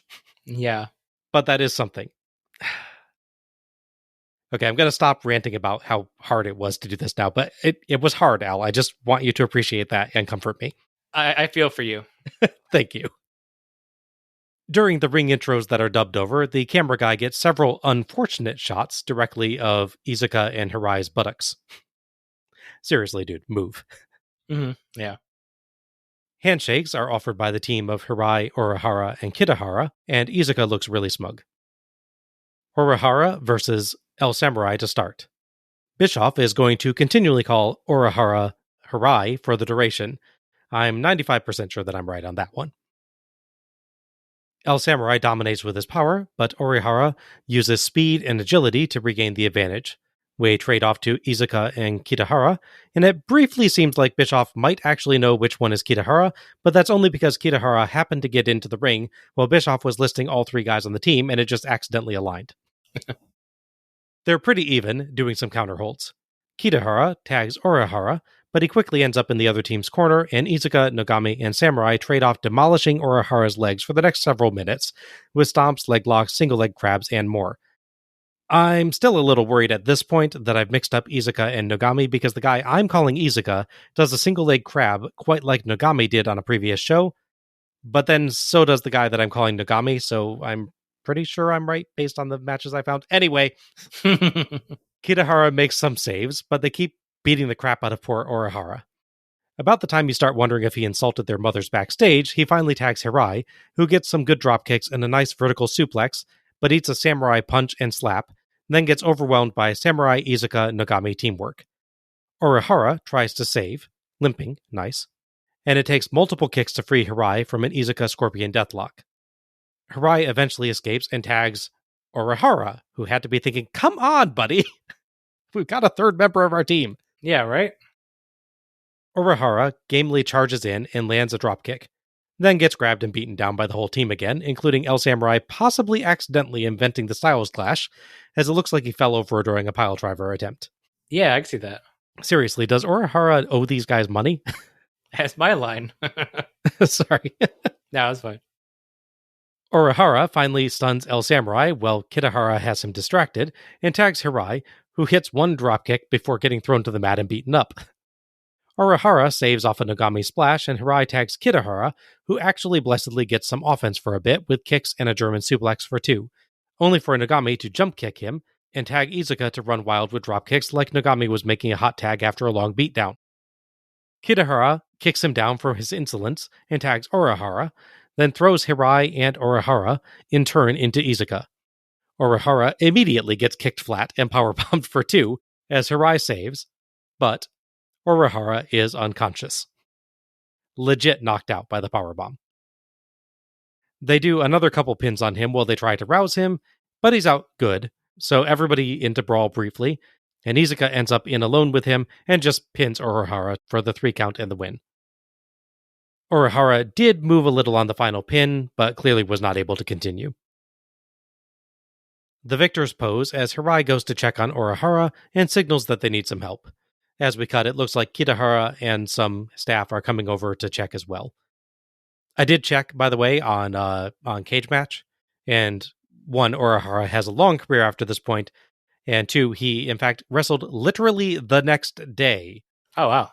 At War Revolutionary Song 1, Japan still rocking it with names, Mm-hmm. So he was fine, or perhaps taking risk with his health the way that wrestlers sometimes do, but in any case, he went on to a long career. Oh, good. Thoughts on this one? Oh, my note was, poor Orihara, did he owe them money?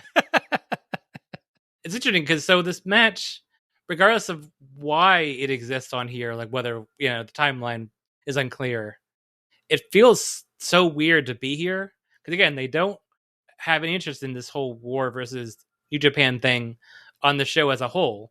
They could have mentioned War during Dragon's match. That's what he worked for. Yeah. But they didn't. And they didn't mention any of that stuff at all. So it's really weird that they suddenly seemed like, oh, let's throw this match instead of this other match now. Which led to the weird bit of Bischoff running into a booth by himself, not having all his notes apparently, and the people's names written down, like little cue cards for it, and just calling the match by himself with the flimsy excuse of going to get sushi. Yes. Given the frantic nature of the editing here, as mentioned, we're about an hour into the show.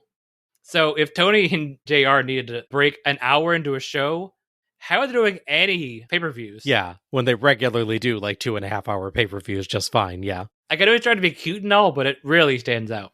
Mm-hmm. So that's the unfortunate thing. This match is actually quite enjoyable, as long as you're not Orihara, obviously. Yes. If it was just, hey, here's this match we're going to throw on because it's a fun 6-man match, and it's presented normally, I'm not judging it the same way I am here, where it's put on seemingly out of spite, somewhat haphazardly, with Bishop by himself calling the match in a booth. So it really does affect the match, at least for my viewership. If you can watch it separately and not be distracted by all that going on, it's quite enjoyable. 6-man matches always offer an extra man or person, and depending on the match, so you can have more frequent tags in and out, more variety, like we covered on the previous Super Show or the last AWA show, which has a 6-man match. Mm-hmm. So in a bubble, the match is enjoyable. I'm not super vested in the stakes, so there's 3 guys I've never seen before, 2 guys I've seen a couple of times, and Samurai technically timeline haven't seen yet, but I will later. Mm-hmm. On its own merit, it's enjoyable. It is very much a beatdown on this one poor guy for some reason. I don't know if that was the plan all along, or just kind of escalated that way. It's still fine. It's kind of awkward at the ending where he's actually knocked out and they try to figure out what to do with him. Yeah. There's a Fall Brawl show, which you've not covered yet, which has a similar circumstance happen in it. I think they handle it better here, at least. So that's something. They do a good job of making it look like a fight still at the end, but one that has a very obvious ending to it. Yeah. They quickly realize. Yeah, I think Hirai doesn't at first realize that the guy's knocked out when he goes for that second save, or they probably would have just let that be it. Yeah. But the actual match is fine. It's just presented in a really weird, distracting manner, which really takes away from it, unfortunately. Unfortunate ending aside, this was one heck of a fast-paced six-man tag, constantly moving and featuring loads of hard hits, perhaps slightly too hard towards the end. Yeah. I feel like it's a bit too one-sided, as Orihara and Hirai get next to no offense after their introductions, but admittedly, the match clearly ends before it's supposed to, so maybe they were going to get more comebacks if they just went another few minutes. Possible, yeah. It does seem like Kitahara is kind of like setting them up for something bigger. The beatdowns on them, particularly on Orihara, are excellent, though. Orihara takes more punishment to his leg in a few minutes than in a whole year of Ric Flair matches. Yeah. And sells it exceptionally well, never slipping up or forgetting. Even when he gets into the match late in to do a couple saves, he's always limping. Yeah, true. It's really, really good work. It all looks absolutely brutal and definitely built sympathy for him very effectively. Iizuka, Nogami, and El Samurai got very creative with their offense, and for what offense they got, the team of Orihara, Hirai, and Kitahara did as well. Lots of great teamwork, making for a very fun tag match, just unfortunately not one that got to end the way that they wanted. I didn't find Eric's commentary that distracting in it necessarily, or the concept of what was going on in the match that distracting. I guess I should correct myself on that. I think I did feel that it was distracting the first time I watched it. Sure. But then when I went back the second time, I was past the, what's going on here, and was just able to enjoy the match for what it was. Yeah. I think if you're going to watch this match, that's how I would advise to do it as well, is just like, get through your first watch of it, understand that it's going to feel weird, and then go back and actually take another look at it seriously like you're watching a normal match. I will say most people, if they're going to watch a show, aren't going to do it our way, where they watch it together and then... This is true. I get your point 100%. But yeah, if they're going to watch the show, they're going to watch it and go, wait, where'd JR and Tony go? What? Huh? It will feel strange. Yes, absolutely. Another WWF connection, weirdly enough. I don't know why I keep finding these things. Just a chain, this show. My goodness. It is, yeah. So Hirai, and by the way, I went by the wiki page on him, so I know it's Hirai because I'm reading off his page. Yes. I'm not still I'm so sure which guy it is in this match, but I know it's Hirai I'm talking about. Hirai would compete in the 1994 Royal Rumble match. Oh, cool. Oh, slight caveat. That is to say, he competed in a house show they held in May 1994. Oh. As a cross promotion, yes, of War War. Yeah, they held like a 10-man Royal Rumble match. That's not Royal Rumble. I know. It's a battle royale.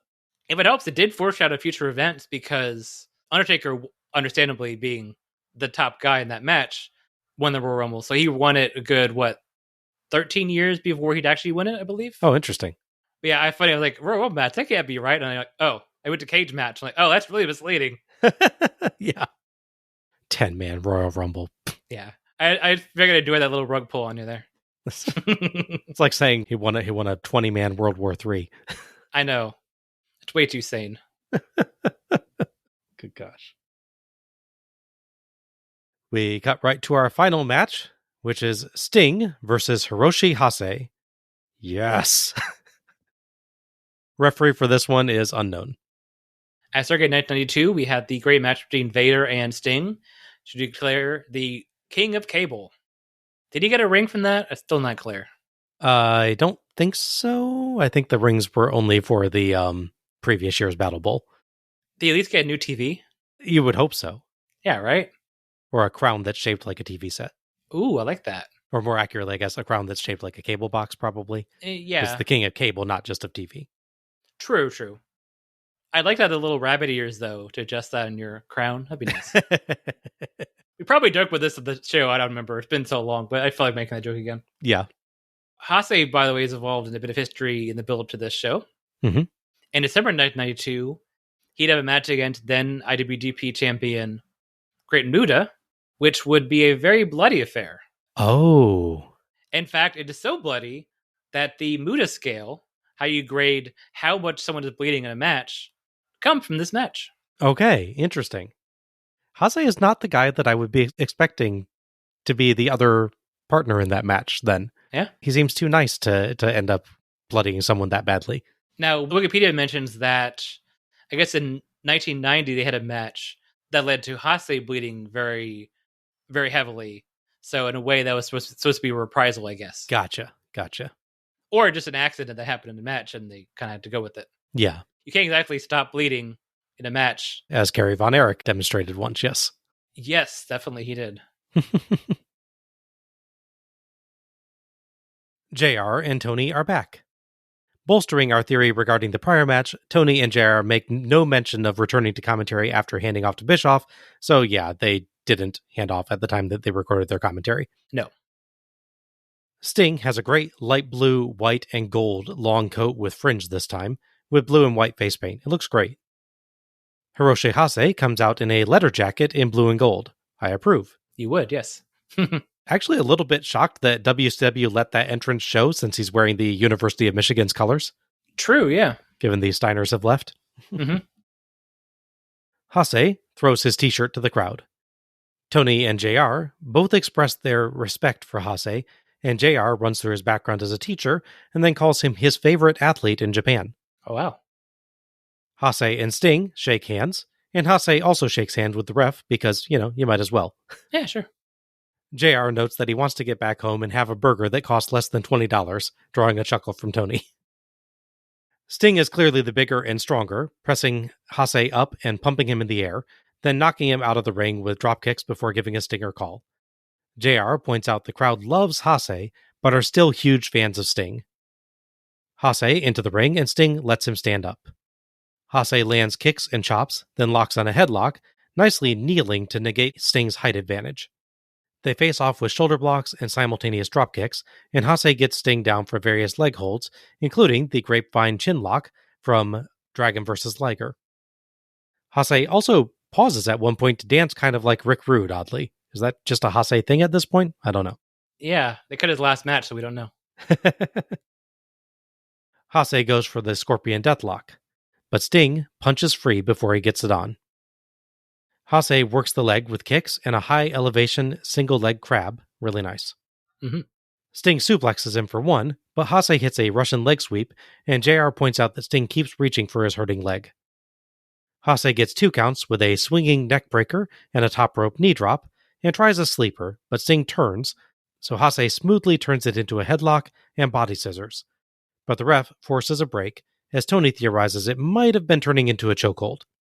More 2 counts with a Hase rock bottom and bridging German suplex, but Sting sends both through the ropes on a full Nelson and slams him and sends him to the barricades. Back in, Hase kind of counters a Sting top rope body press with a knee, but they don't quite have the positioning right, so it looks a bit awkward. Yeah, Sting kind of falls front towards him. Yeah. Whereas Hase need to be like on the side for that to really work. Yeah, it looks like it kind of hurts a little bit for both of them, but they recover. Yeah. Sting starts to no-sell Hase's kicks and chops and roars at him. Double-handed bulldogs by Sting for 2, and he puts Hase in an elevated backbreaker hold, but Hase flips forward and flips Sting over for 2, but Sting bridges out, kicks off the corner, and sprints across the ring and rebounds off the corner into Hase for 2. Really cool, complicated sequence there. Mm-hmm. Yeah.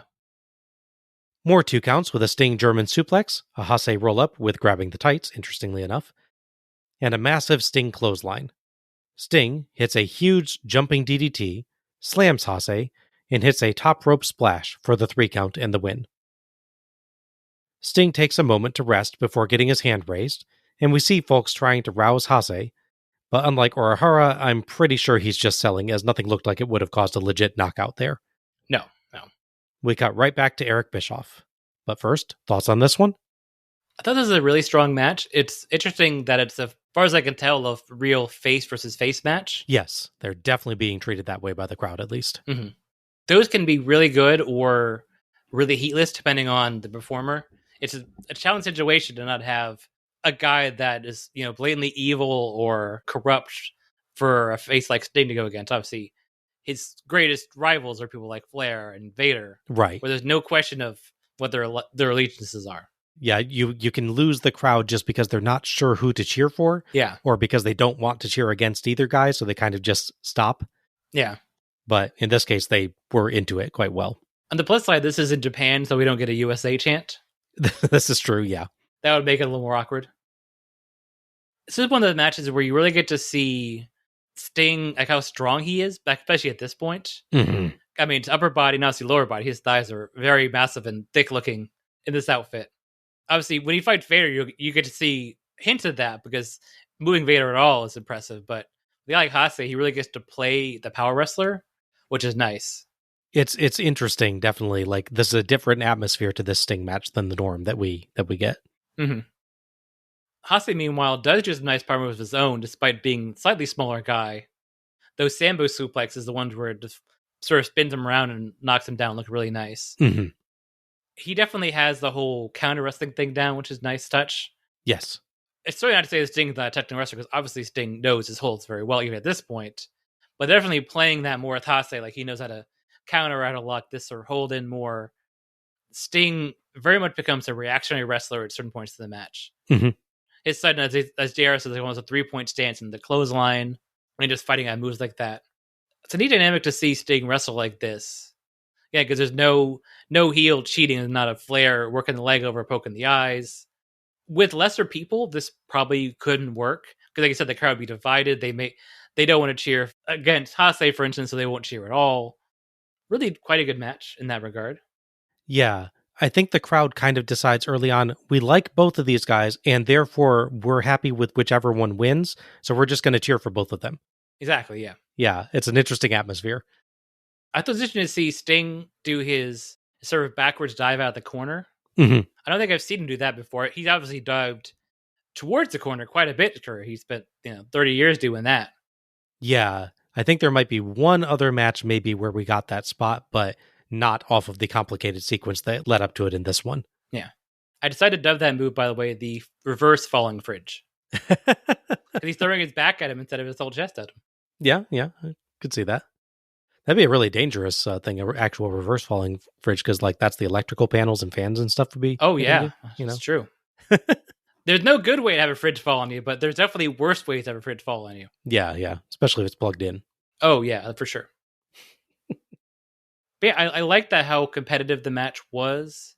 They obviously had moments where Sting's leg gets worked over, but it's never a full, I'm going to be stayed down for long periods of time. He's always fighting, so the match is always active. I thought both of them did a really good job in that regard. Mm-hmm. I just like the competitive nature of it. Even though there's no real story to this, I could see them having this match, for instance, at a WCW pay-per-view, for instance, like a legit one, not what this is.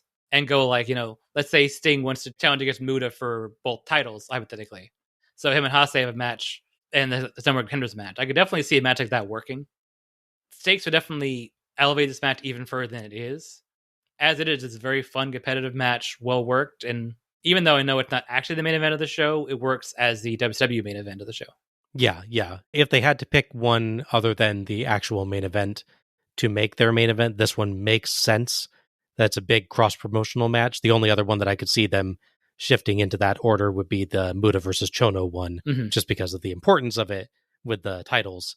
But that one's not really a cross-promotional one, so if they want that atmosphere, it makes sense to use this one. Absolutely, yeah. Yeah, this was a tremendously fun contest between two guys I genuinely never thought I would get the chance to see fight. There's a really neat feel to this one, with Hase definitely the smaller guy by a bit. Sting actually almost plays Vader to Hase's Sting in some points. Yeah. With Hase working to get him down in much the same way that Sting works on Vader in their matches. Aside from some very minor stretching of the rules by Hase, they do a good job both fighting as clear faces, even allowing the other to stand after returning from outside, rather than taking advantage of a weak moment.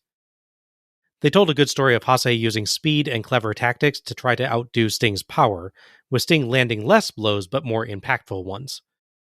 Interestingly as well, this actually lacks some of the normal Sting spots. There's no Stinger Splash, Yeah.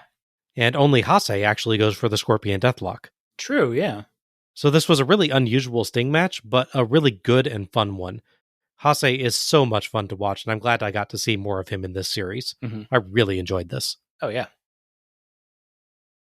Sting would go on to have his famous White Castle of Fear match against Vader at Super Bowl in February. Which, as I recall, has another amazing Sting strength spot. Yes, I believe so. I'm not going to spoil it. We'll talk about that eventually. Mm-hmm. Oh, absolutely. As for Hase, he would have one more impact on WCW television, or at very least a WCW promotion.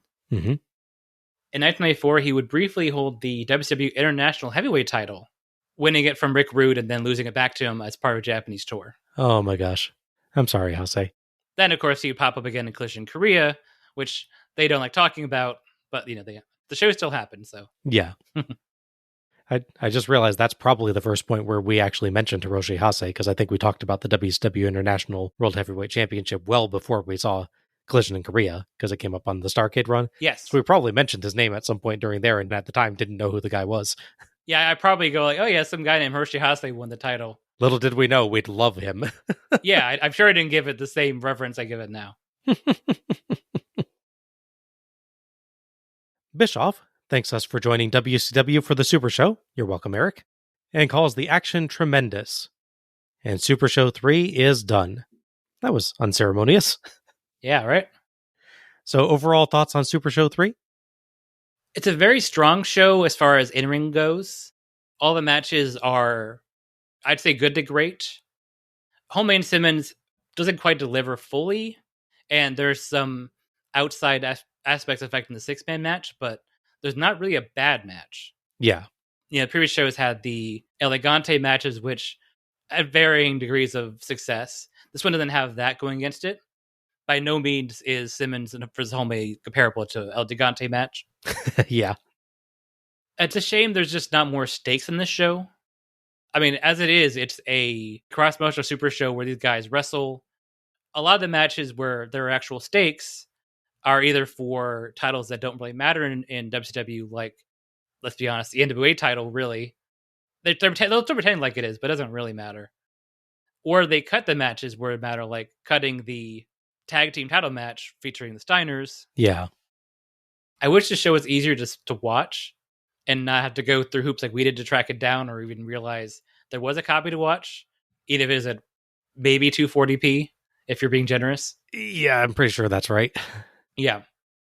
Because as a whole, it's a very enjoyable show. Again, there's no real stakes unless you're super invested in the IWGP title. But every match is good to great. It's enjoyable. It's just a shame that it's so chopped down to fit. I assume to fit a 2-hour window. It goes just under 2 hours, and it feels like they're really pushing to get it there. They're not paying for the extended play tape. I was going to make that joke. I waited to it. I'm rare that someone else references VHS tapes before me. So I appreciate that. You've trained me well, Al. Yeah, there you go. This was less a full-fledged pay-per-view and more just somebody's quickly spliced tape of matches that they liked. There's absolutely no production to this whatsoever. WCW did the bare minimum work that they had to do with it, cutting nearly all of the ceremony, most of the entrances, and absolutely everything other than the matches themselves. It comes off quite poorly in that regard compared to the first Super Show, which felt like this big international partnership and production, even in the severely cut down version that WCW released. This is almost a contractual obligation. Like, we gotta do one more of these. Yeah. We don't even get to see more than like a single giant trophy, and most matches cut seconds after the match ends without any of the victory celebrations. It feels so very basic. Yeah. It's a good job, then, that the matches themselves are really, really fun. Yeah. As with prior years, you could make a solid argument for nearly all of them being match of the night, with only Simmons versus Holmes suffering a little by comparison. As you said, it's not bad, it's just not the level of the others. Everything else was great and really enjoyable to watch. And really, to be fair, if you had to pick one element of a wrestling show that had to be good, the matches are probably the part you should pick, right? I think so, yeah. It's just that there's literally nothing else to this show. Yeah. There's no promos, no glitz and glamour, no cool ceremony, nothing to suggest that it's big or important or exceptional. Nothing. The show outline literally is Bischoff, match, match, match, Bischoff, match, match with Bischoff, match, Bischoff, end. Mm-hmm. And the 3 Bischoff only segments are pointless. Yeah. Tony and JR again do a great job on commentary, talking up both WCW and non WCW performers quite well. There are a few times where their lack of familiarity does show through this year, with them having to theorize rather than state things with clear knowledge. But by and large, they again help build up the action and keep things going strong, which helps deal with the show's odd atmosphere. Mm-hmm. Bischoff is less good on commentary, though I will say his martial arts focus does honestly help him explain some elements of the 6-man tag fairly well, to give him some credit. Yeah. It's just so abundantly clear that he doesn't know who 5 of the 6 men in the match are, and he only knows El Samurai because he's the only one in a mask. It makes it impossible to follow his commentary to any real degree, but he does have great energy and enthusiasm, which helps. Yeah.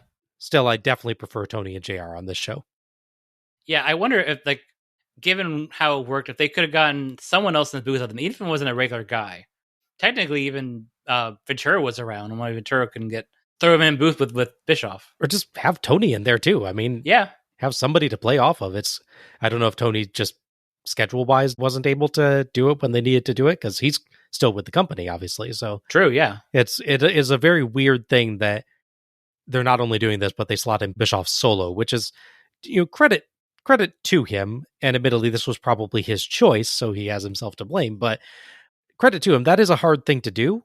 Sure, yeah. And he does a good job of maintaining energy throughout the match. It's just the specificity of his commentary could have used some work. Yeah. Otherwise, there's not much to say about this show. There's some weird audio moments that I'm pretty sure are the result of WCW post-production, like dubbing over the ring announcements in the 6-man tag, and there's some camera work issues here and there that I can't blame on WCW because that's not their camera crew. Mm-hmm. But otherwise, what we get is fine, just so short and perfunctory that it makes the show feel somewhat underwhelming at times, despite the really good action. If you can watch wrestling purely for the action and stunts and don't need the story or atmosphere at all, this one is still a really good watch despite itself.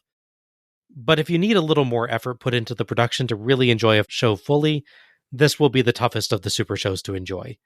Yeah. It's still good, it's just not as easily good as the others. I'm guessing they had a contractual obligation, which is why this show is put together like this. But I could see, given that they had a weekly TV show, they had the TBS one at this point. Mm-hmm. Obviously, Nitro's 2 years out still.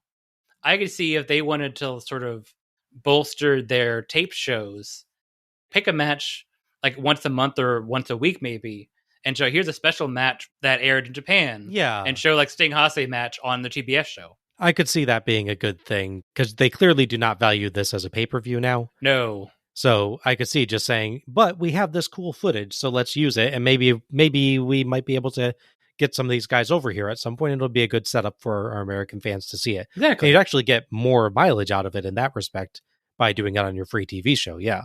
Yeah, because as it stands, this sort of show at the time only existed to the tape trading market. Right. People that were actually trying to follow New Japan through tapes, PAL tapes maybe at that point, and trying to find footage that way, because the internet's not really a thing like it is now, obviously, in 1993.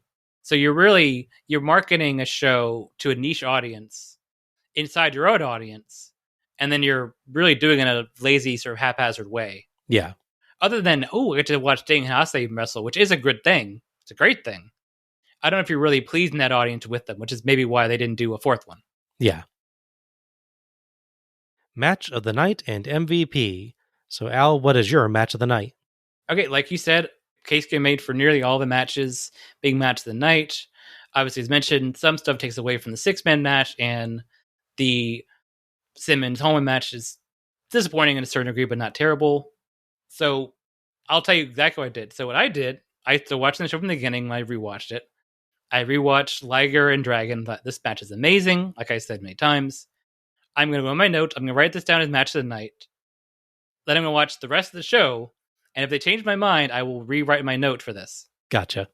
As good as the other matches are, especially Muta and Chono, ultimately nothing, even Sting Hase, took that spot away from me from Dragon and Liger. Mm-hmm. So it was at the beginning and remained my match of the night. I also have to go with Liger versus Dragon. Almost every match on this show is some variety of great, but the fact that these two pretty much put on a full technical mat wrestling match before moving to a full acrobatic aerial match, nearly giving us 2 complete matches in one and doing an excellent job with each, just made for an incredible performance that, despite a couple minor botches, stands out among the rest. It's an amazing, amazing match to be able to stand out on a show full of really good matches. What it reminded me a bit of is when we did the first Beat Blast, which has the Iron Man match between Rick Rude and Rick Steamboat. As we said on that show, some of these matches are good. I think matches in this show are generally better, but the point remains. And the only unfortunate thing about those matches and matches on this show was that they were on the same show with such a great match. Yes. In this case, Dragon Liger is such a great match. It's as good as anything else is, it's hard to overcome that, at least for us. Yeah. Your mileage may vary. On any other show, virtually any of the other matches that were on this show could have been match of the night, but yes, they have the misfortune of being on a show that has Dragon versus Liger on it. So sorry, guys. It's a real case of stealing the show. Yes. MVP? Yeah, so I went back and forth on this quite a bit. It's always the hardest one for me to pick, because as you know, my formula is unless someone in the match night is so amazing I can't overlook it, I generally try to spread it out a bit and give focus to someone that doesn't quite make match of the night. This is definitely a case of that because those matches are so good. So, I mean, I just going through quickly, I could pick almost anyone in the tag match, the Dustin and Scott Norton one. They're both quite good in their own ways. Saito impressive with his throws. Hashimoto is a real standout, even in limited capacity in this match. Obviously, both men in the title versus title match are really, really great. Sting and Hase. Sting, of course, always delivers. Hase, at least in limited amount we've got him, also always delivers. So it's a real tough pick for me, one of these people. And obviously, Liger and Dragon, if I was going to pick them, easy picks. I think for me, for giving little extra things, like his extra run on his clothesline and a little extra bit like his extra pin, the slight edge, and I mean very slight edge, goes to Great Muta. Okay. Yeah, there were so many good performances on this show. I could name just about every performer, honestly, and I really gave strong consideration in particular to Scott Norton. Me too. For just the extra character bit he added to that match really strongly. Plus his great mullet, too. Yeah, that was also good.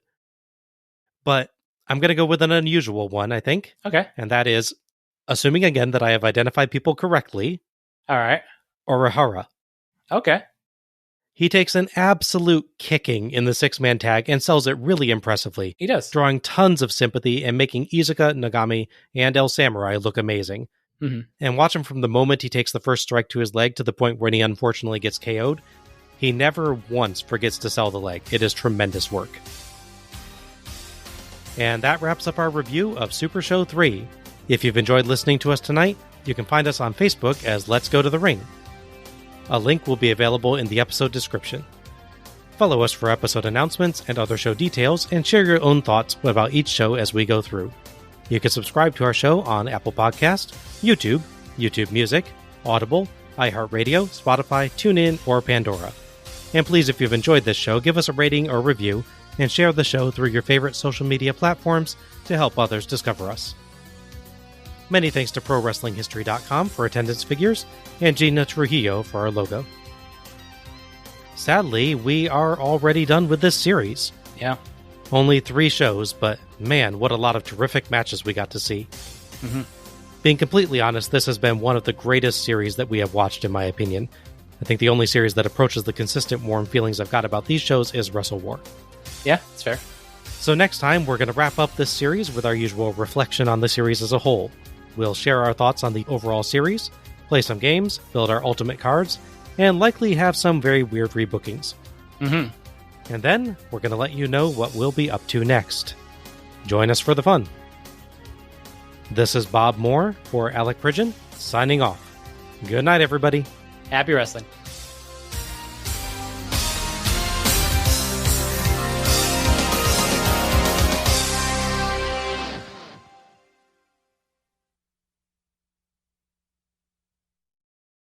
Chono, in green and white, looks terrific with the big gold belt. Mm-hmm. He name drops Flair, Luger, Sting. Sorry, not he. Chono does not say that.